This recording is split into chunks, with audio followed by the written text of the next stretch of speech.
श्रद्धेय संतजन, आदरणीय भगवत चरण कमलानुरागी बंधुओं, वंदनीय श्रद्धामयी माता,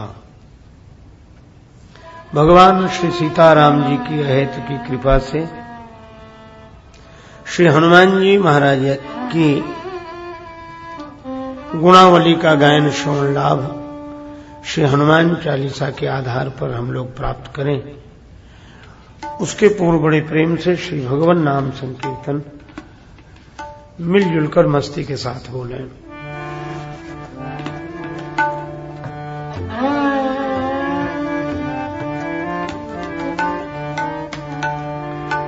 जय सिया राम, जय जय सिया राम,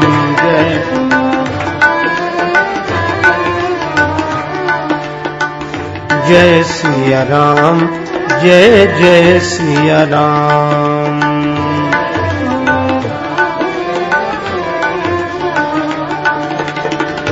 जय सिया राम, जय जय सिया राम, जय सिया राम, जय सिया राम, जय जय सिया राम।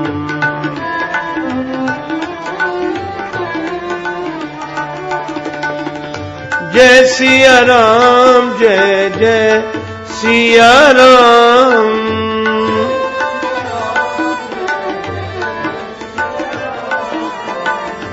जय सिया राम, जय जय सिया राम,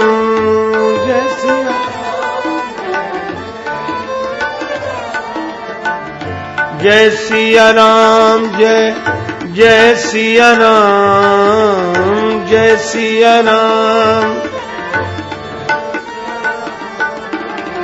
जय सिया राम, जय जय सिया राम।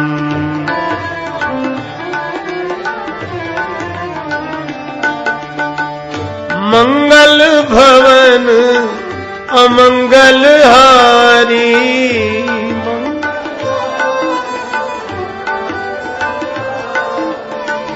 द्रवहु सो दशरथ अजिर बिहारी,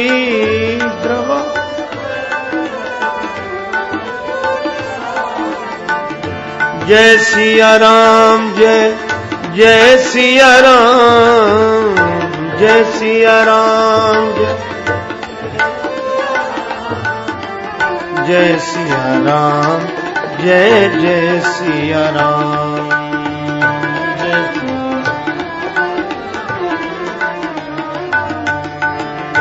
जय सिया राम, जय जय हनुमान, जय सिया राम, जय हनुमान, जय जय हनुमान, जय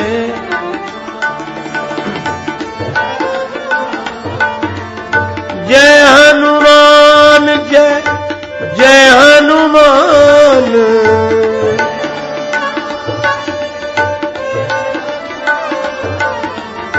संकट मोचन कृपा निधान,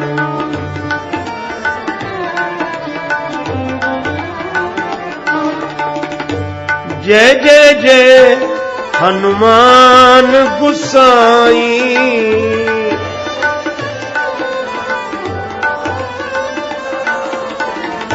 कृपा करहु गुरुदेव की नाई, कृपा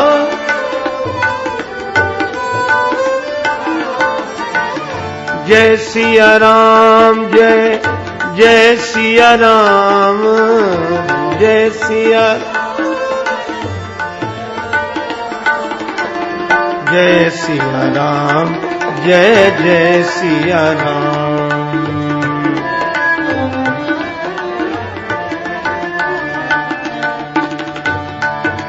जय सिया राम, जय जय सिया राम, जय सिया राम, जय सिया राम, जय जय सिया राम, जय सिया राम, जय सिया राम, जय जय सिया राम, जय सिया राम, जय जय सिया राम, जय सिया राम, जय जय सिया राम, जय सिया राम, जय जय सिया राम, जय सिया राम, जय जय सिया राम, जय सिया राम, जय जय सिया राम, जय सिया राम, जय जय सिया राम, जय सिया राम, जय जय सिया राम,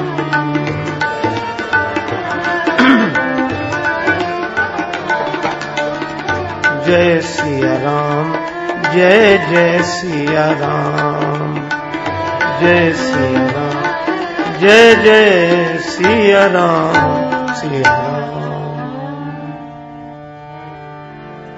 श्री सीताराम जी महाराज की, श्री हनुमान जी महाराज की, श्री तुलसीदास जी महाराज की।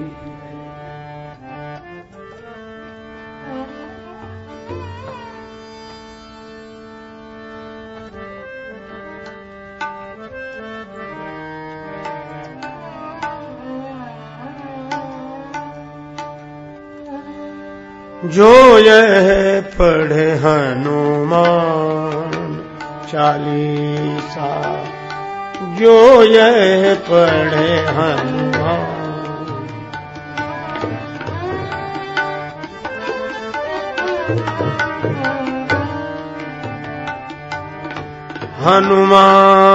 हनुमान चालीसा,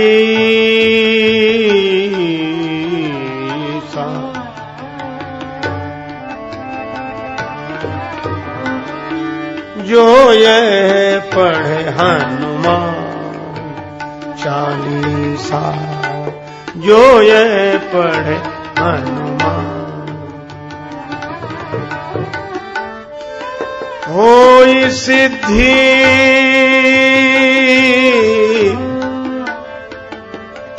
साखी गौरी, गौरी सा, जो ये पढ़े हनुमान,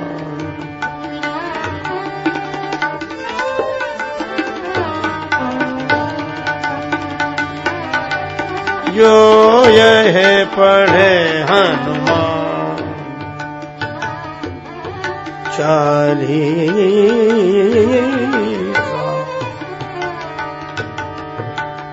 होई सिद्धि साखी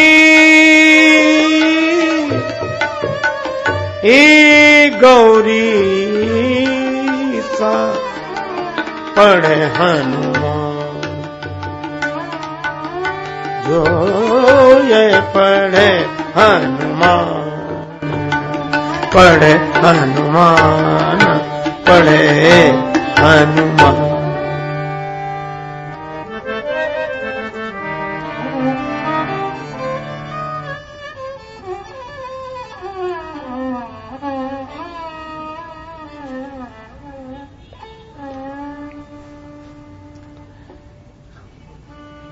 कलि पावन अवतार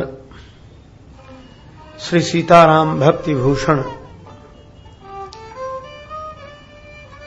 संत प्रवर श्री तुलसीदास जी महाराज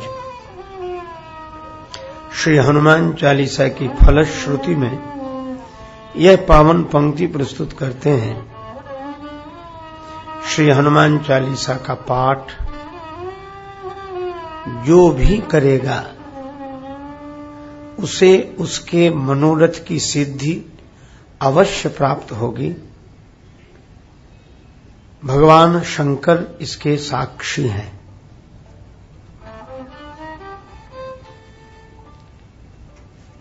श्री हनुमान चालीसा का पाठ साधक के संपूर्ण मनोरथों की सिद्धि देने वाला है, क्योंकि वहां श्री हनुमान जी के स्वयं का गायन है।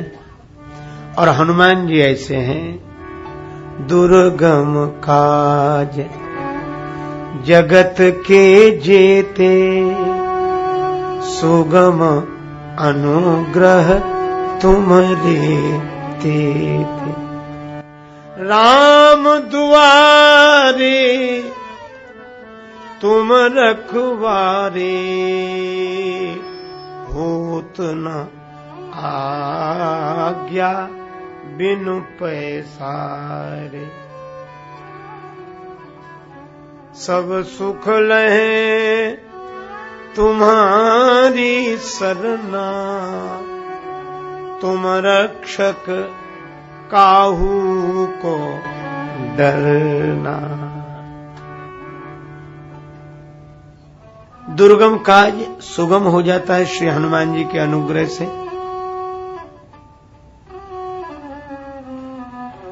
और जिसे श्री राम जी मिल गए उसे सब सुख मिल जाते हैं।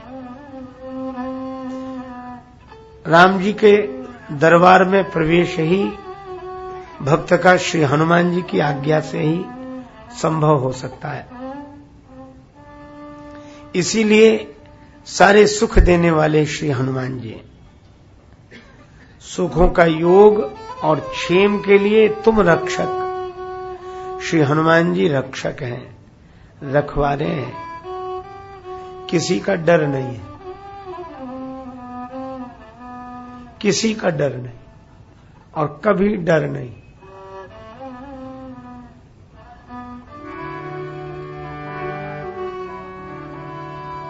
श्री तुलसीदास जी कहते हैं,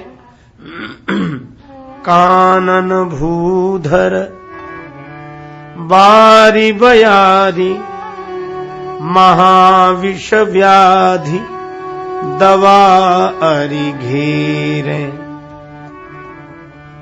संकट कोटि तहां तुलसी, सुत मातु पिता हित बंधु न नेरे।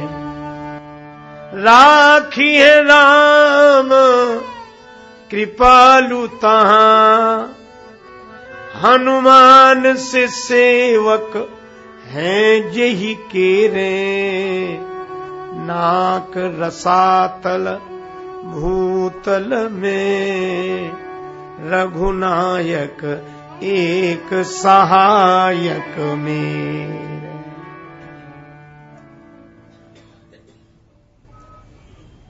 डर नहीं है। जो हनुमान जी के आश्रित है वो निर्भय रहता है।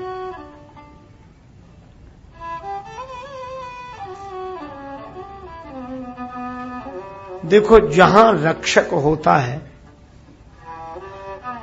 वहां व्यक्ति निश्चिंत रहता है। लेकिन आपने यह भी विचार किया होगा,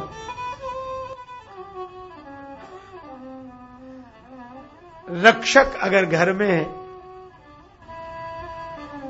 घर में कोई रक्षक है तो आप घर में निश्चिंत रहेंगे, पर बाजार में तो चिंतित रहेंगे। और बाजार में रखवाला आपके साथ है तो घर में चिंतित रहेंगे।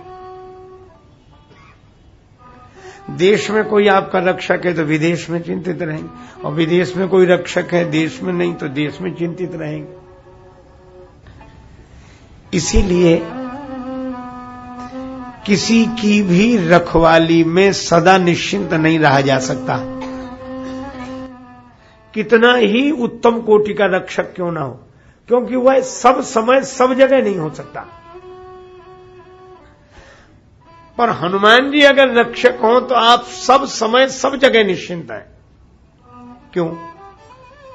आप ये बताओ कि ऐसी कौन सी जगह, चाहे घर हो, चाहे बाहर, चाहे देश, चाहे विदेश, परदेश, कमरा, कमरे से बाहर, कोई जगह ऐसी नहीं होगी जहां हवा ना हो।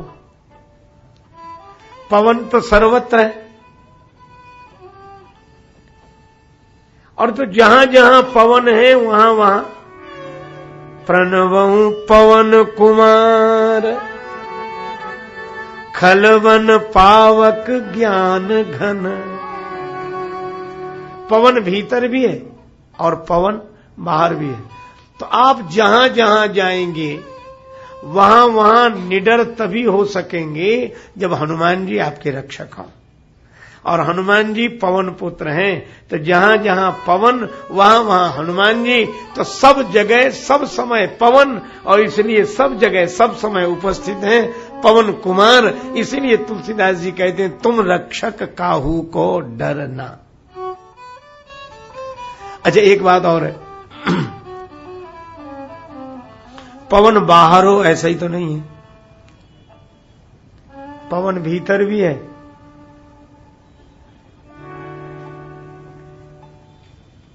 तो डर बाहर ही नहीं भीतर भी है। बाहर अगर अत्याचारियों का डर है, दुर्दांत दस्युओं का डर है बाहर, तो भीतर काम क्रोध मद लोभ सब, ये भीतर है। अच्छा, आप विचार करके देखना, एक कथा मैंने सुनी थी महात्मा अगस्त जी के बारे में। एक वन में दो राक्षस रहते थे, एक का नाम था आतापी और एक का नाम था बातापी। दोनों भाई थे। एक जाता किसी संत को निमंत्रण करने के लिए भक्त का मायावी रूप बनाकर, महाराज हमारे घर प्रसाद ग्रहण करो, पधारो, आज आपकी भिक्षा वही है। संत कहते जो भगवान की इच्छा।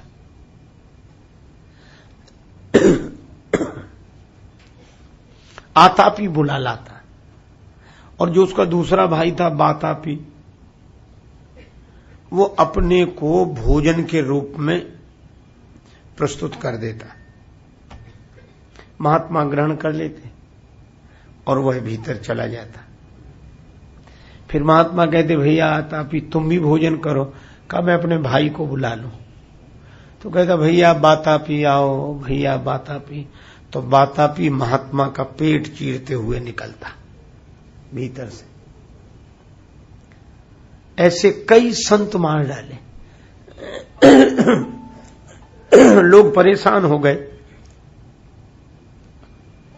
अगस्त जी के पास गए कि यह समस्या है।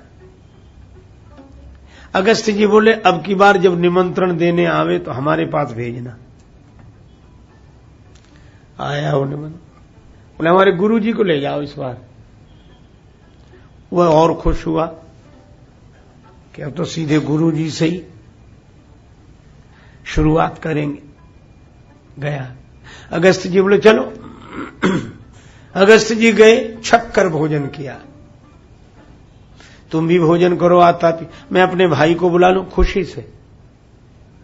अब बहुत बुलावे, बातापी बातापी बातापी, वो निकले ही नहीं। अब तो बोलो क्या हुआ, मेरा भाई बातापी नहीं निकल रहा है।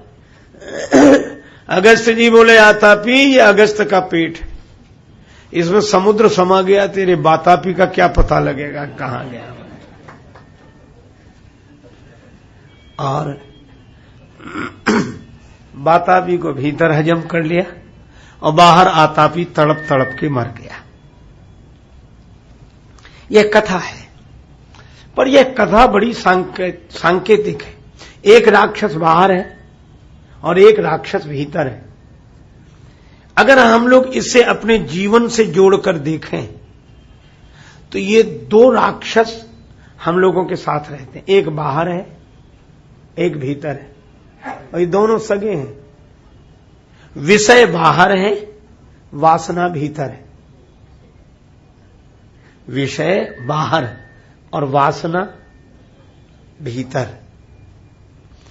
अच्छा, किसी ने गाली दी, अपशब्द बोल दिए, तो गाली कहां है? बाहर। क्रोध कहां है? भीतर। अच्छा, एक बात है, तो बाहर वाला भाई ही तो भीतर वाले को बुलाता है। बुलाता है ना, बाहर वाला ही भाई बुलाता है भीतर वाले को। गाली रूपी आतापी कहता है, क्रोध रूपी बातापी बाहर निकल, है ना। विषय कहता है वासना से कि बाहर निकल।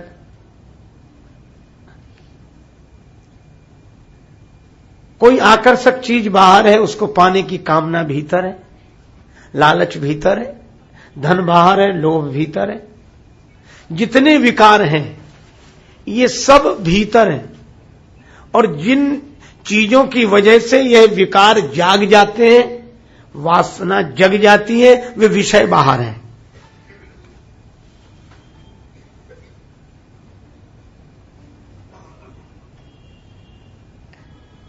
इसीलिए तुलसीदास जी बड़ी सांकेतिक बात करते हैं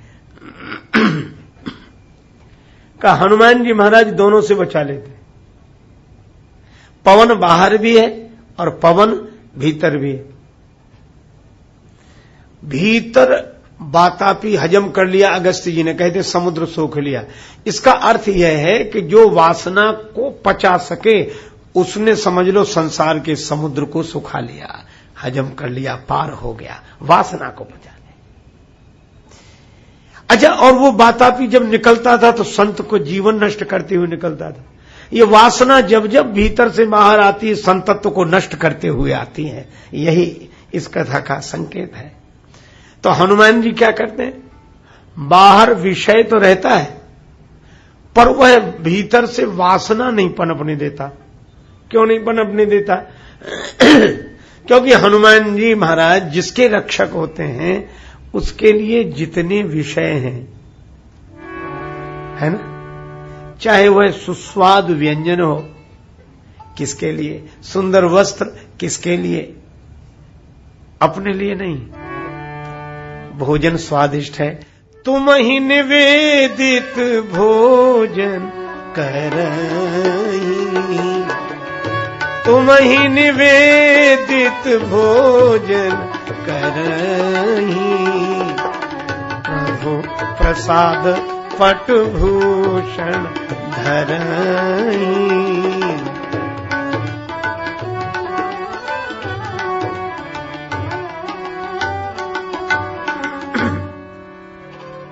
जितने आकर्षक विषय हैं,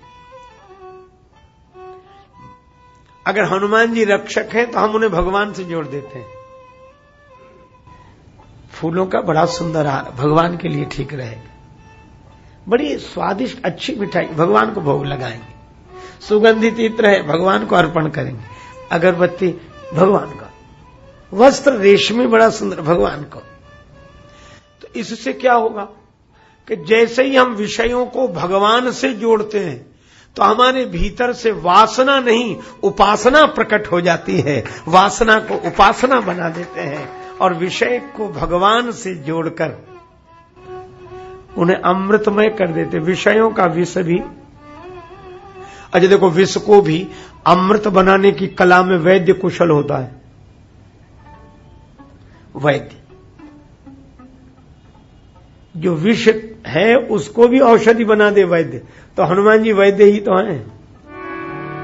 क्यों है वैद्य?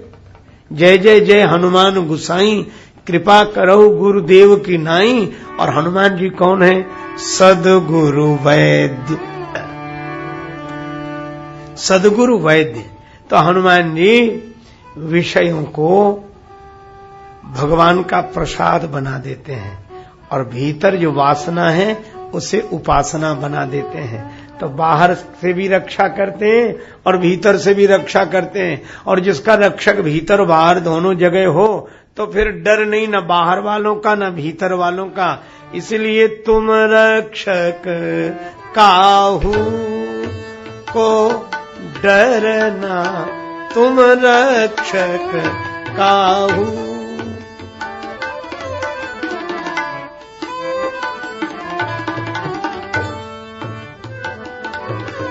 काहू को डरना,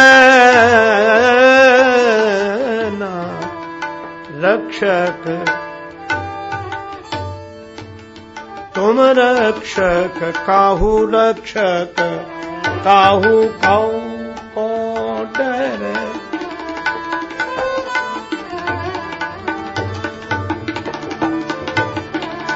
तुम रक्षक काहू,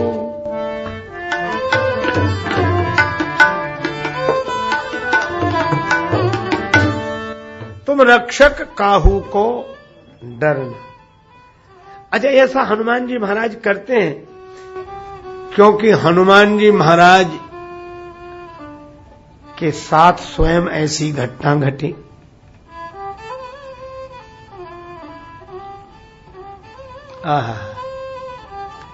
हनुमान जी जानकी माता से बोले अशोक वाटिका में,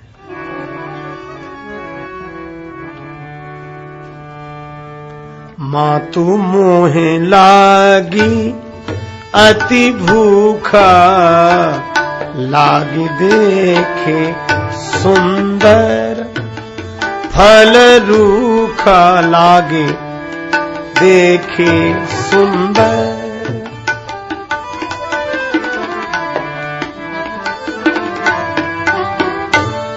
अब ये बड़ा सांकेतिक और गंभीर सूत्र है। भूख लगी हनुमान जी को, है ना। अच्छा, एक बात बताओ, भूख पहले लगी थी बाद में फल दिखे कि पहले फल दिखे तब भूख लगी?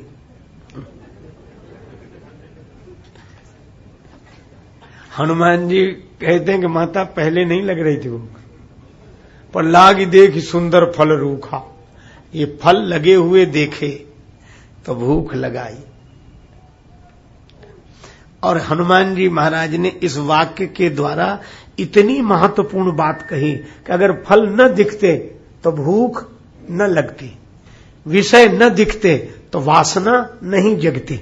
यही तो सूत्र है, फल दिखे तो भूख लगाई। इसीलिए लोग कहते हैं ना कि बच्चों की भूख आंख में होती है। मिठाई सीधे नहीं मांगेंगे, लड्डू रखे दिख गए तो नहीं कहेंगे कि मां मुझे लड्डू दे। मां पता नहीं क्यों फिर भूख लगाई, तो मां समझ जाती कि लड्डू दिख गए हैं इसलिए।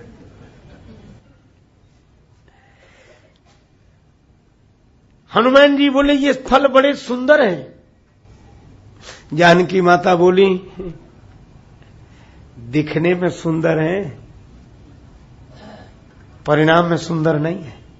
क्यों? ये रावण की वाटिका के हैं, और रावण है मोह का स्वरूप, अज्ञान का स्वरूप, मोह दस मौली। तो यह अज्ञान की वाटिका के फल सुंदर दिखते ही हैं। और कितना बढ़िया संकेत है, अज्ञान की बगीचे के फल अगर देखेंगे तो दिखने में सुंदर हैं, स्वाद में नहीं है। अगर अज्ञान की दृष्टि से संसार को देखेंगे तो ये सुंदर दिखेगा पर स्वाद में वैसा नहीं। और क्या ये तुम्हें सुंदर दिख रहे हैं? विष है ये। धन पराव बिसते बिस भारी, धन पराव बिसते।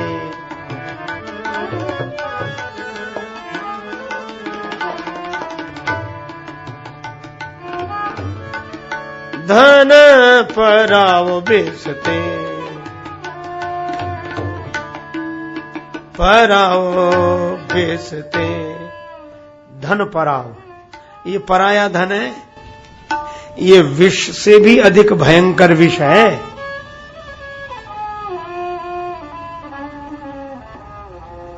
माता ने बिल्कुल ठीक कहा। हनुमान जी बोले मां भूख लगी है तो ये विष अमृत कैसे बने?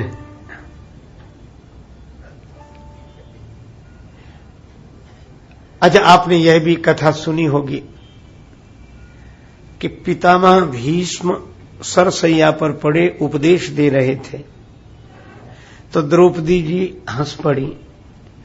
कारण पूछा गया तो कहा कि पितामह आप इतना सुंदर सुंदर ज्ञान दे रहे हैं और इतनी बढ़िया बात कह रहे हैं, और जब चीर हरण हो रहा था सभा में मेरा, उस समय आपका ज्ञान कहां गया था? उस समय आप क्यों नहीं बोले? तो कहा कि मैंने दुर्योधन का अन्न खाया था और उस अन्न का ऐसा प्रभाव था कि मेरी बुद्धि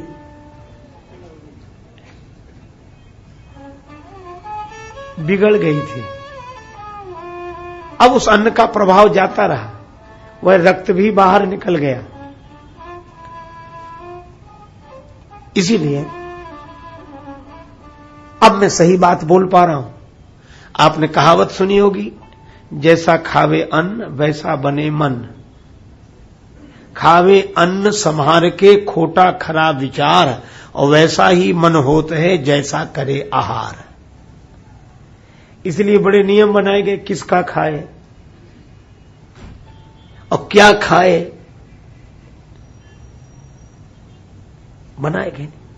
क्योंकि अन्न का प्रभाव मन पर अवश्य पड़ता है। अब यहां समस्या यह है कि हनुमान जी से जानकी माता ने कहा कि ये फल तुम्हें दिखने में सुंदर लग रहे हैं, लेकिन ये वृक्ष जिसने लगाए हैं वह आदमी तो ठीक नहीं है, उसके द्वारा अर्जित धन लूट का है, लोगों को सताकर लिया गया है,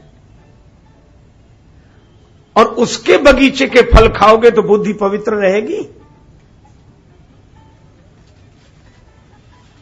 रावण की बगिया के फल हैं, दिखने में सुंदर हैं, परिणाम भयंकर होगा। पर हनुमान जी ने जो बात कही वो बड़ी अच्छी है। हनुमान जी ने कहा कि माता एक बात है। क्या?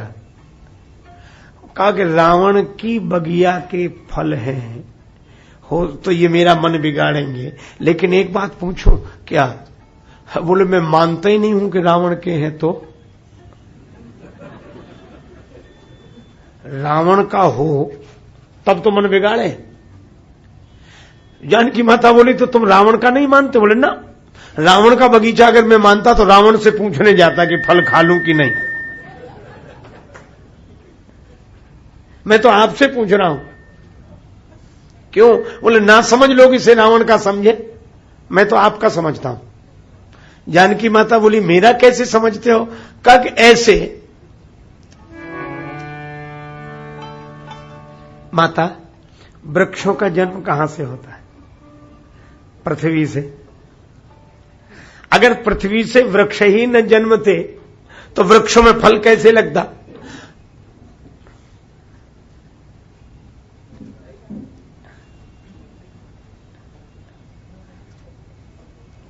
पृथ्वी से वृक्षों का जन्म है। और जानकी मैया, आपका भी जन्म पृथ्वी से, तो पृथ्वी से आपका जन्म, पृथ्वी से वृक्षों का जन्म, तो वृक्षों का से आपका संबंध है कि रावण का? पृथ्वी से तो आपका संबंध है। और कितनी बढ़िया बात है। बस यही है, विषय को बदलकर वासना के स्थान पर उपासना से जोड़ देना।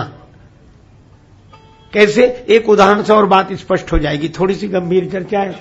जैसे हम लोग बाजार से खरीदते हैं तो लड्डू है। अच्छा, लड्डू थाली में ले लें लड्डू, और यहां किसी को बांटने लगे कि लड्डू लो लड्डू, कोई नहीं लेगा। लड्डू तुम्हारे से ले जाओ तुम, हम कोई ऐसे भिख मंगे लड्डू के लिए हाथ बढ़ाते रहे। लेकिन कोई सज्जन आदमी ऐसे नहीं स्वीकार करेगा। लेकिन उन्हीं लड्डुओं का थाल भगवान के सामने रख दे और भगवान को भोग लगा के फिर कहो भैया प्रसाद। कौन ऐसा नहीं होगा जो हाथ ना बढ़ा दे? क्यों? पदार्थ नहीं बदला, पदार्थ तो वही है। लड्डू वो पहले थे और भोग लगने के बाद भी लड्डू हैं, लेकिन एक अंतर है, पहले लड्डू थे तो व्यक्ति के थे और भोग लग गया तो प्रसाद है भगवान का। इसलिए भगवान का प्रसाद हम ले रहे हैं। अच्छा, अब एक बात बताओ, लड्डू खाएं तो भले ही मन बिगड़े, लेकिन प्रसाद खाने से मन बिगड़ेगा? क्या रहेगा? भगवान का प्रसाद है, भगवान का। और जिसके सेवन से भगवान का चिंतन होने लगे वो मन क्यों बिगड़ेगा? और हनुमान जी यही तो कह रहे हैं कि अगर मैं ये फल खा लूं अशोक वाटिका के और यही सोचता रहूं कि रावण की बगिया के, रावण का है, रावण का चिंतन करने से मन बिगड़ेगा। लेकिन मैं तो जानकी माता से आज्ञा मांग रहा हूं, मैंने सोच लिया है कि ये फल तो जानकी माता के हैं। क्यों? क्योंकि जानकी माता का जन्म पृथ्वी से, वृक्षों का जन्म पृथ्वी से, तो हम माने ही क्यों रावण के? हम तो सीता माता के मान रहे हैं, इसलिए हमारा मन नहीं बिगड़ेगा। यह संकेत है। यही संसार में रहने का ढंग है। ये विषय विष हैं, लेकिन अगर इन्हें भगवान से जोड़ लो तो अमृत हो जाए। एक उदाहरण से और बात स्पष्ट हो जाएगी। एक आदमी अपनी बेटी की ससुराल गया। बेटी ने निवेदन किया कि पिताजी भोजन कर लो। पिता अपनी सनातनी पद्धति की धार्मिक मान्यताओं का आग्रही आदमी था। उसने कहा कि बेटी के यहां का नहीं खाएंगे, जल भी नहीं पिएंगे बेटी। धर्म विचार सबनी सुखमाना। कहा कि भाई इनका ये धर्म है। पिता ने भोजन नहीं किया, जल भी नहीं पिया, जो फल साथ लाया था वही लेकर सो गया। भगवान का भजन करते हुए सोया, भक्त था। तो स्वप्न में भगवान प्रकट हुए, बहुत उदास। तो भक्त ने सपने में भगवान से पूछा कि उदास क्यों हो प्रभु? भगवान बोले आज मुझे बड़ा आघात लगा। भक्त ने कहा आघात किस बात का? का विश्वासघात का। विश्वासघात किसने किया? धोखा किसने दिया? भगवान बोले तुमने। अब वो तो सपने में ही रोने लगा कि भगवान मैंने आपके साथ क्या धोखा किया? भगवान बोले कि रोज कहते थे कि भक्तराज तुम रोज कहते थे कि हे भगवान सब तुम्हारा है, सब तुम्हारा है, लेकिन आज मुझे पता लगा कि यहां तुम्हारी बेटी का है और घर में तुम्हारा अपना है। ना हमारा वहां है, ना हमारा यहां है, हमारा तो कहीं है ही नहीं। एक तरफ तुम्हारी बेटी का है और एक तरफ तुम्हारा। अगर तुम्हारी बेटी का ना होता तो भोजन न कर लेते। पिता जाग गया, आंसू बहते रहे। उसी समय उसने बेटी से कहा कि ला भोजन दे दे। बेटी ने कहा कि पिताजी मन नहीं बिगड़ेगा, बेटी का अन्न खाओगे, धर्म नहीं बिगड़ेगा। पिता ने कहा कि बेटी का खाऊंगा, बेटी का अन्न खाऊंगा तो मन बिगड़ेगा, तो धर्म जाएगा, लेकिन जब भगवान का है तो प्रसाद खाने से कोई बुद्धि नहीं बिगड़ती, ला मुझे दे दे। यह है भाव परिवर्तन। हनुमान जी बोले रावण का हो तो मन बिगड़े। अच्छा है ही नहीं रावण का, रावण ने अपना मान लिया है। फिर मैं तो आपका मान रहा हूं, इसलिए आप आज्ञा दें। जानकी माता बोली तब एक काम करो। क्या? देखी बुद्धि बल निपुण कपि। हनुमान जी को देखा ये बुद्धि और बल में बड़े निपुण है। यही बुद्धि बल का प्रयोग है कि विषय को भगवान से जोड़कर वासना को उपासना बना लो। कहे जान की जाहू, और एक आज्ञा दे दी, रघुपति चरण हृदय धरी, तात मधुर फल खाओ। राम जी के चरणों को हृदय में रख लो तो ये विषैले फल मधुर हो जाएंगे, विष चला जाएगा। राम जी के चरणों को हृदय में रखने से विष चला जाएगा। हाँ, क्यों? श्री जानकी जी बोले मैंने देखा प्रभु रास्ते में चलते थे वन मार्ग में, तो सर्प और बिच्छू भी जब राम जी के चरणों का दर्शन करते, जिन्हीं निरखी मग सांपिनी, बीछी मग सांपिनी, तजहीं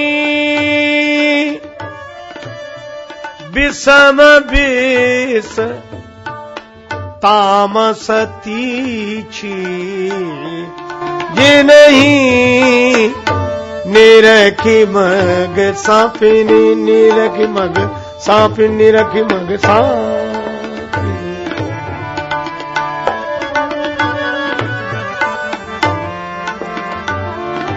मग सांपिनी, मग सांपिनी, मग सांपिनी। सर्प बिच्छू विष छोड़ देते हैं राम जी के चरणों का दर्शन करके। बस यही है। भगवान के चरणों को हृदय में रख लो, फिर मधुर फल खाओ। अच्छा, आगे भी बड़ा सुंदर संकेत है। हनुमान जी ने पूरी लंका जला दी, पूंछ नहीं जली हनुमान जी की, पूंछ का एक बाल भी नहीं जला। लंका वाले हनुमान जी को जलाना चाहते थे, पर हनुमान जी का कुछ नहीं बिगड़ा। जब जानकी माता ने पूछा कि बेटा हनुमान, लंका जलाए और तुम्हारी पूंछ का बाल भी नहीं जला, क्यों? आग के बीच में तुम बच कैसे गए? हनुमान जी बोले, माता एक बात मैं आपसे पूछूं, फिर मैं बताऊंगा।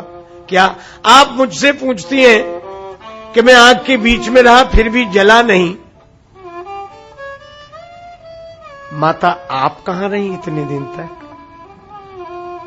प्रभु ने आपसे भी कहा, तुम पावक महा करो निवास, तुम पावक महा करो। जब लगी करो निशाचर नाश, पावक महा करो। तुम पावक महा करो, पावक महा करो, पावक महा करो। आग में रहो, पावक में रहो। अब माता आप इतने दिन से पावक में, आप क्यों नहीं जली? जानकी माता मुस्कुराई, कहना क्या चाहते हो? हनुमान जी बोले, माता आग होती तो जलाती, पावक, और पावक में थी आप। आग मुझे जानकी माता बोली, आग तो अपने पराये को नहीं पहचानती, आग तो आग है, उसका जलाने का काम है। हनुमान जी बोले, माता बिल्कुल आप ठीक कह रही हैं, आग तो अपने पराये को नहीं पहचानती, पावक तो अपने और दूसरे में भेद नहीं करती, लेकिन उस पावक में जो बैठा था वह तो मुझे पहचानता था। माता अगर जलाने की शक्ति पावक में थी तो बचाने वाली भी तो आप बैठी थी। और कितनी बढ़िया बात है, आग भी नहीं जलाती उसे जो उस आग में भी छिपी हुई भगवान की शक्ति को देख लेता है। आग से हनुमान जी बचे किसकी वजह से? का भगवान की शक्ति से। बस मेरा भी वही निवेदन है कि चाहे भीतर आग लगी रहे वासना की, चाहे बाहर आग लगी रहे ईर्ष्या की, लेकिन अगर उस आग के भीतर छिपी हुई भगवान की कृपा को कोई देख लेगा तो वह आग उसका बाल भी बांका नहीं कर सकेगी। यही संकेत है। अच्छा, जानकी माता आग में क्यों नहीं जली? क्योंकि अग्नि में जाते समय श्री जानकी जी ने एक काम किया, प्रभु पद ही ये धरी अनल समानी,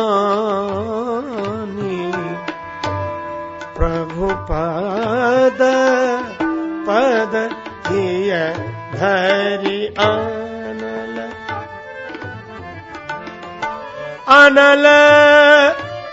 समानी,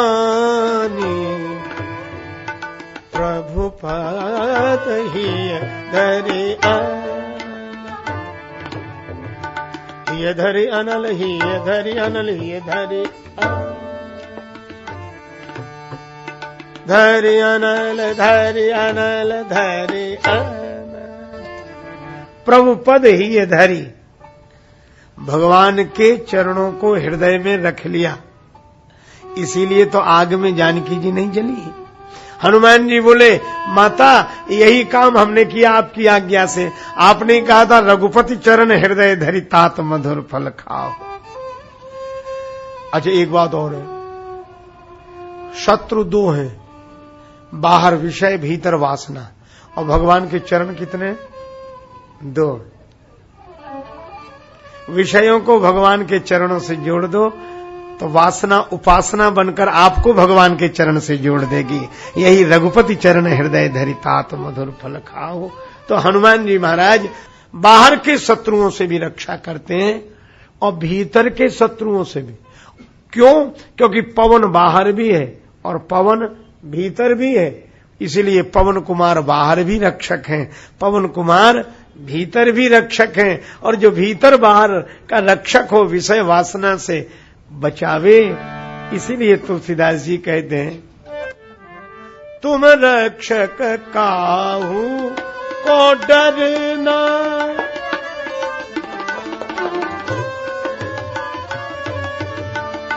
तुम रक्षक काहू,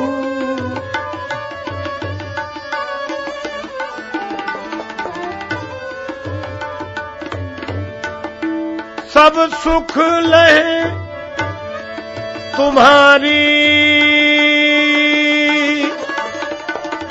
सरना, रक्षक काहू को डरना, तुम रक्षक काहू,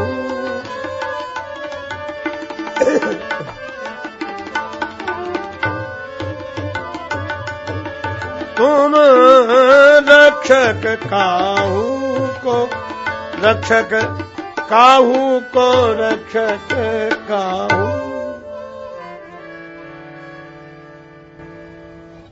सब सुख लहे तुम्हारी शरणा, और तुम रक्षक काहू को डरना।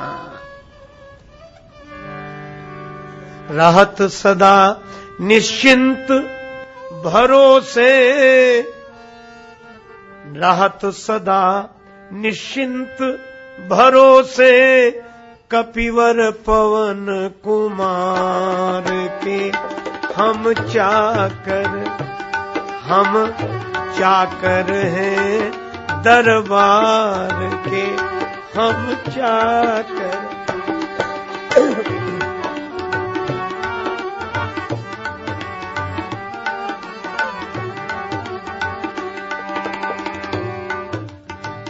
जग की आस करे ना कबहू, जग की आस करे ना कबहू, दास जुगल सरकार के हम चाकर हैं, दरबार के हम चाकर।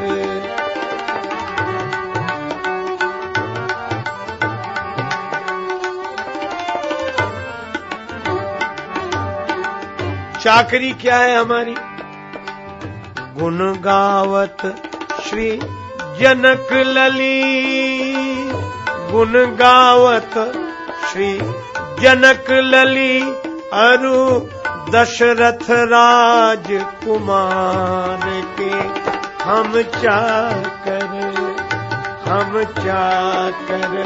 हैं, दरबार के हम चाकर। जन राजेश पिवैया रघुवर, कथा सुधा रसधार के हम चाकर हैं, दरबार के।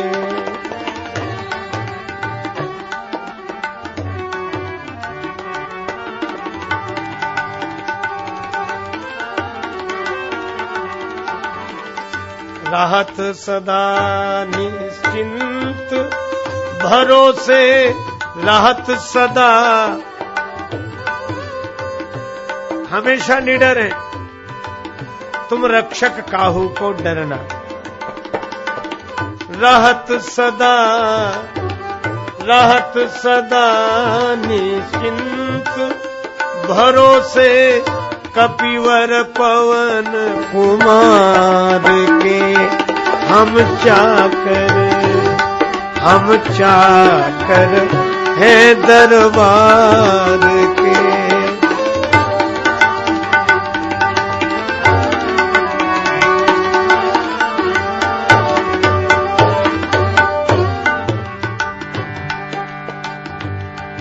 रघुनाथ जी हो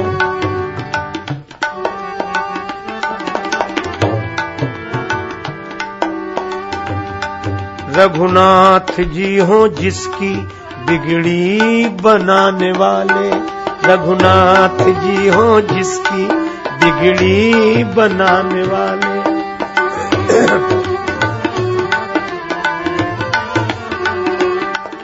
रघुनाथ जी हो जिसकी बिगड़ी बनाने वाले, रघुनाथ जी हो जिसकी बिगड़ी बनाने वाले। फिर क्या बिगाड़ सकते उसका जमाने वाले, फिर क्या बिगाड़ सकते उसका जमाने वाले।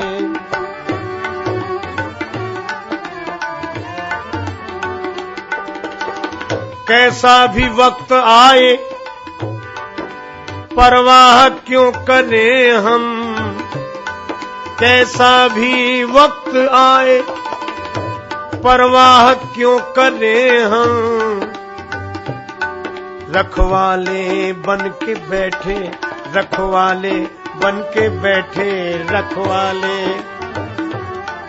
रखवाले बन के बैठे हनुमंत गदा वाले, रखवाले बन के बैठे हनुमान गदा वाले, रखवाले बन के बैठे हनुमंत गदा वाले, रखवाले।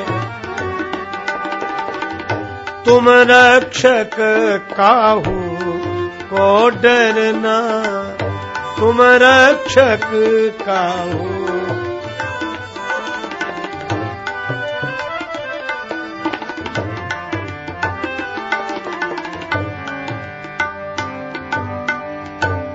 ऐसे हनुमान जी महाराज हैं, तुम रक्षक काहू को डरना।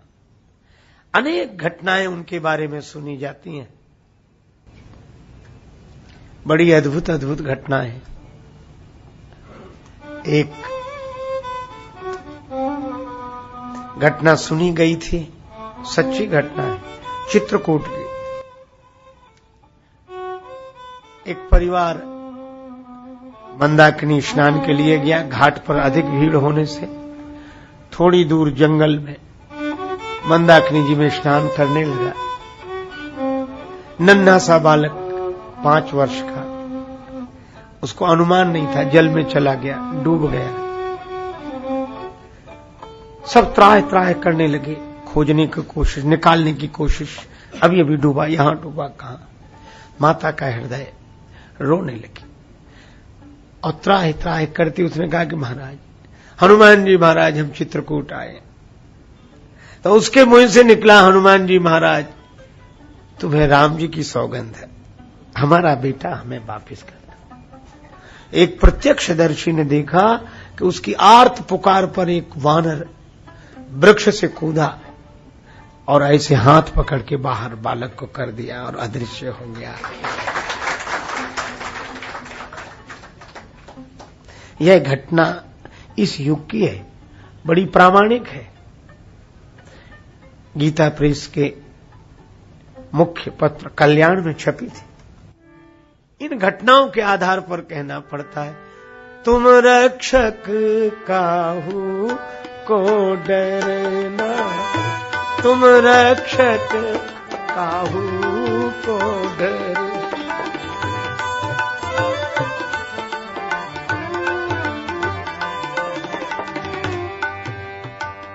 अब प्रश्न हुआ कि ऐसा कोई और है क्या? तब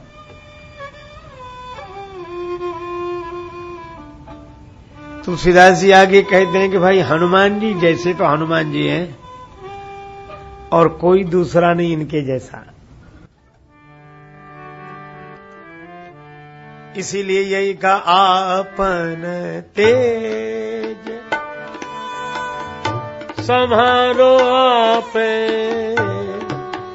आपन तेज आपन तेज सम्हारो आपे, आपन तेज।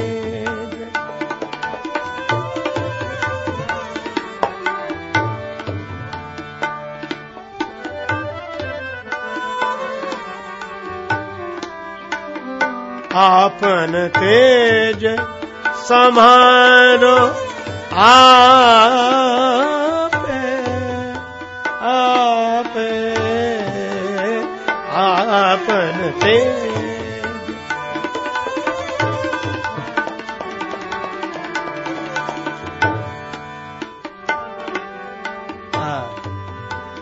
तीनहु लोक हाँकते कांपे,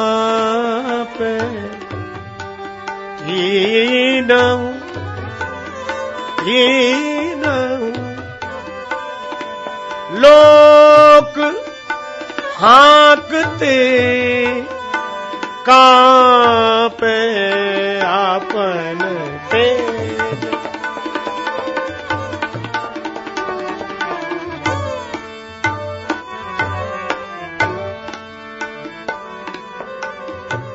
आपे आपन तेज,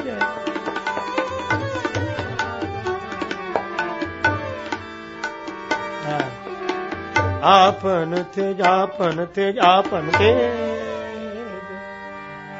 हे हनुमान जी महाराज, अपनी तेजस्विता को आप ही संभाल सकते हो। आप, इसका अर्थ है आप जैसे आप ही हैं। तेज प्रताप महाजगवंदन, हनुमान जी जैसा तेजस्वी कोई नहीं, हनुमान जी जैसा ओजपूर्ण कोई नहीं। गर्जना कर दे तो त्रैलोक्य कांप जाते हैं, तीनों लोक हाँकते कांपे।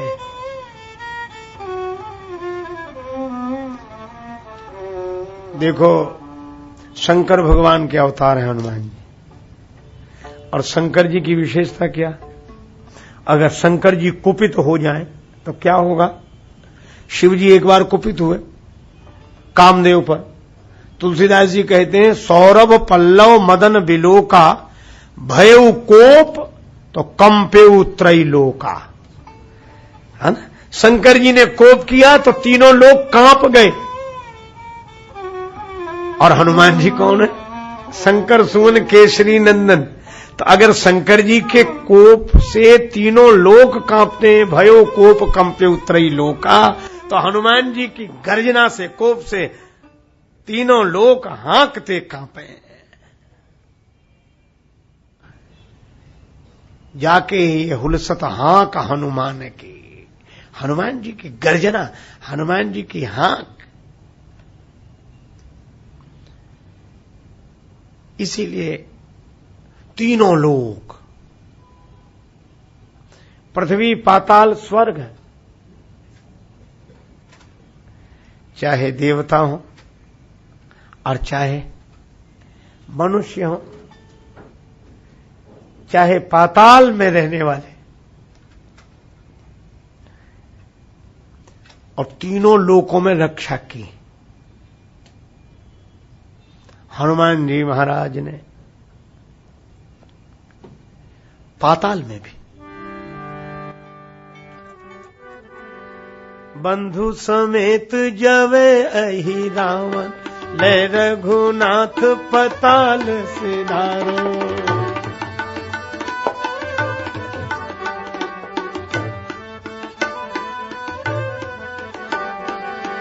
देवी ही पूजी भली विधि सो, बलि देऊ सबे मिल मंत्र विचारो।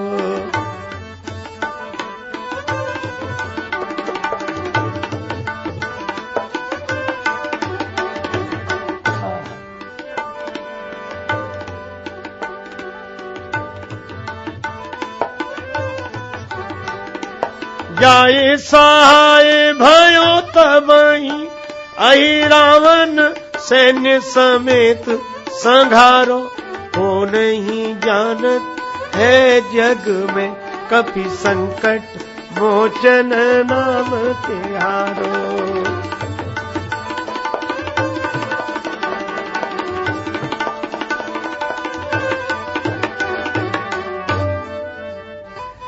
देखो, आपको तीनों लोकों की घटनाएं सुनाऊं। बड़ी प्रसिद्ध घटना है। अहिरावण भगवान श्री राम और लक्ष्मण जी को पाताल में ले गए।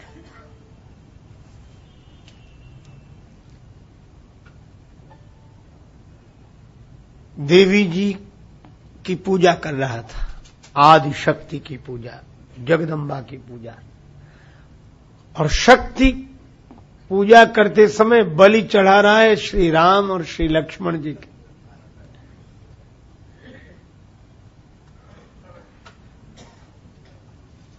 लक्ष्मण जी भी क्या करें, राम जी भी क्या करें।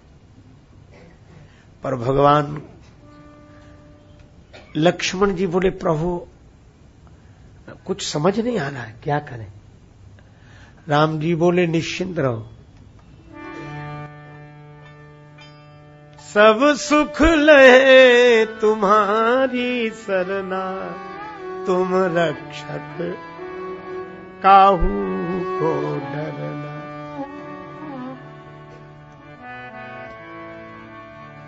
लक्ष्मण जी ने कहा, लेकिन हम लोग तो पाताल में हैं इस समय, और हनुमान जी यहां कहां, वो तो वहां होंगे। हनुमान जी तो वहां होंगे। भगवान ने कहा कि हनुमान जी को केवल वहां मानना यह ठीक नहीं है। हनुमान जी सब जगह हैं, क्योंकि वे पवन कुमार हैं, और पवन आकाश पाताल पृथ्वी सब जगह। हनुमान जी वहां भी हैं और यहां भी हैं। तो हम तो बड़े संकट में हैं।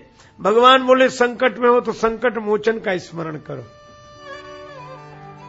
को नहीं जानत है जग में कभी संकट मोचन नाम त्यार। पैठी पताल तोड़ी जब, पाताल में प्रवेश कर गए हनुमान जी। और अहिरावण की पूजा ही पूरी नहीं हो पाई, अहिरावण ही पूरा हो गया। श्री राम और लक्ष्मण को लेकर आए।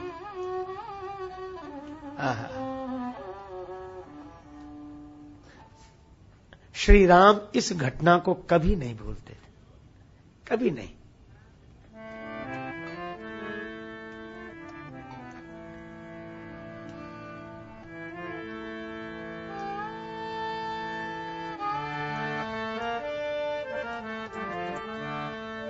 ये बैठ गयो मठ माही,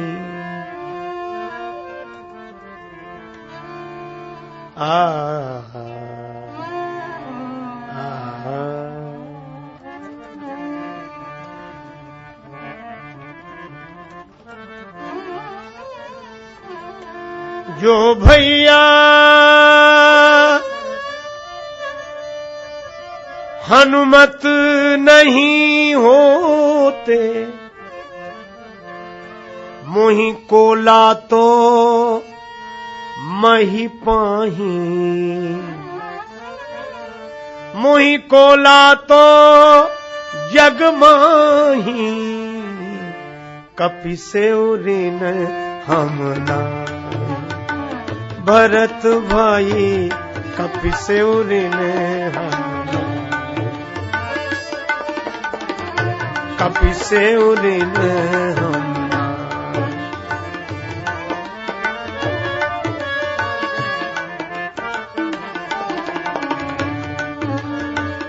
जो भैया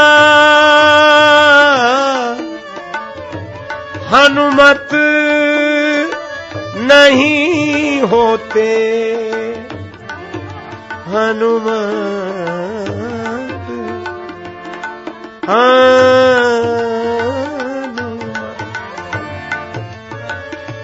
हनुमत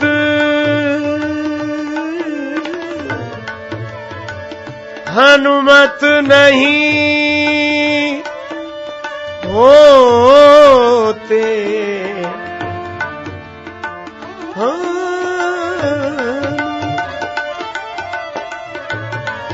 जो भैया हनुमत नहीं होते,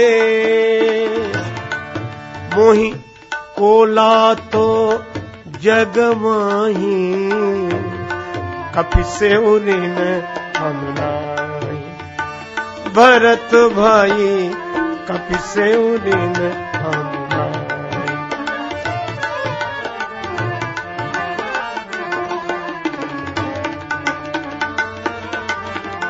कपि से उरिन हनुमान, उरिन हनुमान, उरिन हनुमान।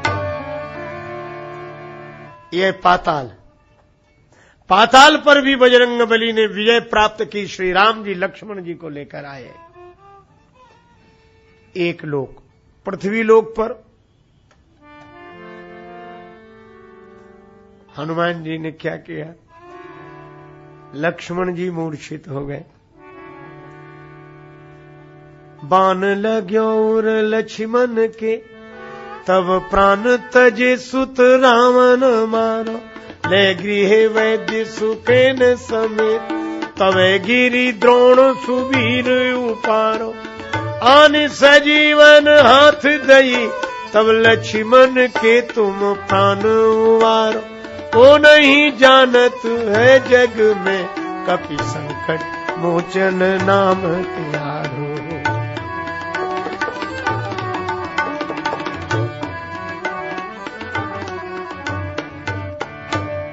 पूरी पृथ्वी को एक कर दिया। कहां लंका और कहां उत्तराखंड। अच्छा, और हनुमान जी ने पृथ्वी पर अधिकार कैसे किया? जब पर्वत हाथ में लेकर श्री हनुमान जी चले, कवितावली में श्री तुलसीदास जी ने लिखा, परबत की नभ लीक लसी, कपियों धुकी धायो। इसका व्यवहारिक उदाहरण आज के ढंग से समझे। पंखे में 3 पंखड़ियां, सीलिंग फैन, और जब चलता है ऐसा एक आकार हो जाता है कि वे पंखड़ियां अलग होते हुए भी अलग दिखाई नहीं देती। उनके बीच का जो अंतराल है वह मिट जाता है, क्योंकि गति इतनी तेज होती है कि अंतराल का पता ही नहीं लगता।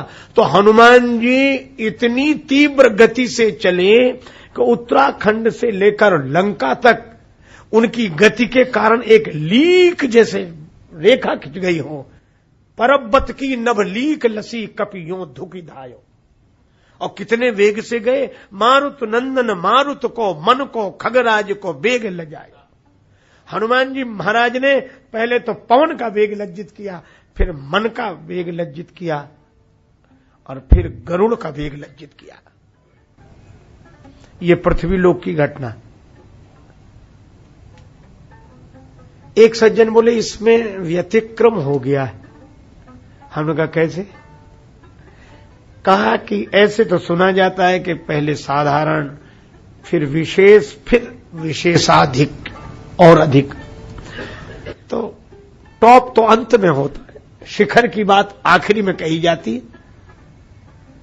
पर ऐसा थोड़ा ही कि अच्छा और फिर सबसे अच्छा, और अंत में बोले जो पहले अच्छा कहा था उससे कुछ अच्छा है। तो ये तो क्रम बिगड़ गया। मन की गति तो सबसे अधिक होती है, पर तुलसीदास जी ने उपमा कैसे दी? मारुत नंदन मारुत को पवन का वेग लज्जित किया, और फिर मन का वेग लज्जित किया, और अंत में गरुड़ जी का वेग लज्जित किया। तो मन का वेग तो गरुड़ जी से भी अधिक होगा, पर उसको बीच में क्यों रखा? इसी को अंत में रखना चाहिए। तो उपमा का आनंद था कि पहले वायु का वेग लज्जित किया और फिर गरुड़ का वेग लज्जित, अंत में तो मन का वेग लज्जित कर दिया। ये बात ठीक लगती? हमने कहा बात तो आपकी सही है, पर इसको थोड़ा मनोवैज्ञानिक ढंग से सोचे। तुलसीदास जी महाराज ने लिखा वही ठीक है। कहा क्यों? यहां गति का वर्णन किया जा रहा है। आप ऐसे समझो जैसे रेलगाड़ी चली, तो जब शुरू में चलेगी तो कम तेज चलेगी, और बीच में सबसे ज्यादा तेज चलेगी कि नहीं? बाद में उसे रुकना भी है कि नहीं? तो ऐसे थोड़ी कि रेलगाड़ी चली और फिर बीच में और फिर तो चली ही गई। ये कोई बात हुई?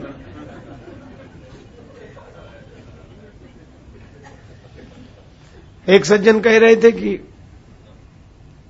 उन्हें हमारे परिचित मित्र हैं, वो 15 मिनट तक पानी में डूबे रहते हैं, डुबकी लगाने का इतना अभ्यास है। तो दूसरा बोला जब ज्यादा ही कहना, बोले हमारे वो मित्र हैं वो तो 2-2 घंटे पानी के भीतर रहते हैं।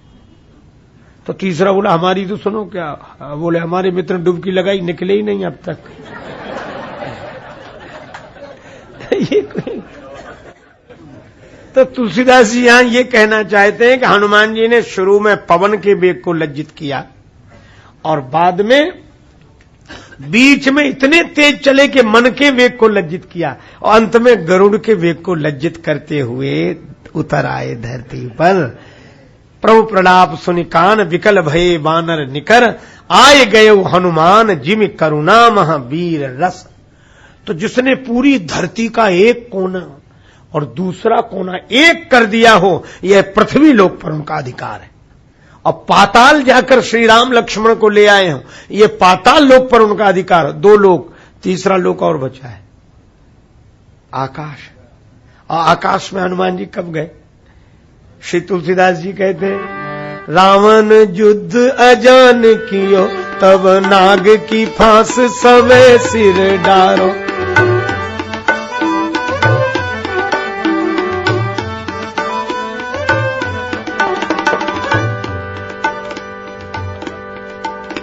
देखी के त्रास भई सबको, यह संकट काहू सो जात नटा।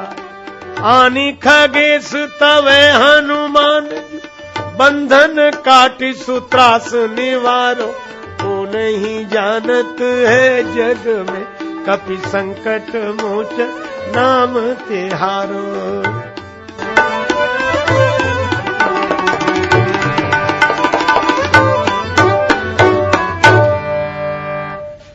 राम जी लक्ष्मण जी को बचाने के लिए पाताल चले गए।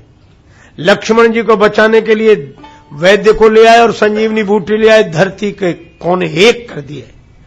और रावण की बाण वर्षा से नागपास में जब श्री राम आबद्ध हो गए, लक्ष्मण जी आबद्ध हो गए, तो हनुमान जी ने सोच लिया कि पाताल की यात्रा कर ली, धरती की यात्रा कर ली, अब आकाश की यात्रा। और आकाश में कितने ऊंचाई तक गए?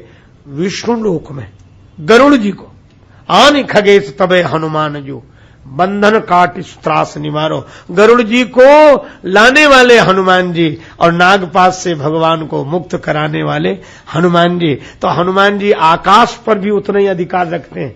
उन लोकों पर जो ब्रह्मांड में दिव्य लोक है, उन लोकों पर हनुमान जी का अधिकार, और पृथ्वी लोक पर अधिकार, और पाताल लोक पर अधिकार। इसीलिए तुलसीदास जी कहते हैं आपन तेज समारो आपे आपन, तीनों लोक हाकते कांपे, तीनों लोक